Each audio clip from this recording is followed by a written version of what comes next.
भोजपुरी की सारी अपडेट्स सबसे पहले पाने के लिए चैनल को सब्सक्राइब करें। जी हाँ दोस्तों, तो जैसा कि आप अपने स्क्रीन पर देख सकते हैं कि एक वीडियो बहुत दिन से वायरल हो रहा था। पहले मैंने सोचा कि हो सकता है कि फेक हो, लेकिन अब इसकी पुष्टि इसलिए हो रही है क्योंकि ये आकांक्षा दुबे के ऑफिशियल हैंडल से अपलोड किया गया है। हाँ, बहुत दुख की बात है कि वो तो अब है नहीं, लेकिन उनके ही ऑफिशियल हैंडल से इस वीडियो को अपलोड किया गया है, जिसमें आप देख सकते हैं कि वो करवा चौथ का व्रत की हुई हैं समर सिंह जी के लिए। ऐसा कहा जा रहा है, ऐसा मैं इस बात की कोई पुष्टि नहीं करता हूँ, ऐसा कहा जा रहा है कि इन लोगों में प्रेम था, उसको लेके वो करवा चौथ का व्रत की थी। और आज जब समर सिंह जी शादी कर रहे हैं तो उनके परिवार वाले, चाहे जो भी हो सकता है, इस वीडियो को अपलोड किए हैं। जो भी लोग आकांक्षा दुबे के हैंडल चलाते हैं उनके हैंडल से ही ये वीडियो अपलोड किया गया। अब किस तरफ इशारा है, क्या है, अब ये सारी बातें तो आगे अपडेट्स में आपको पता चलेंगी ही। तो बात करते हैं अपने नेक्स्ट टॉपिक।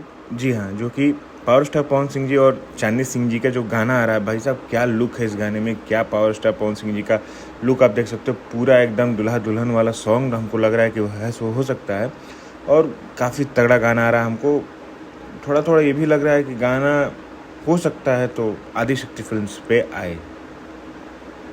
बाकी अपडेट्स तो आती ही रहेंगी। Bhojpuri news by U C Bhojpuri को सब्सक्राइब ज़रूर कर लीजिएगा।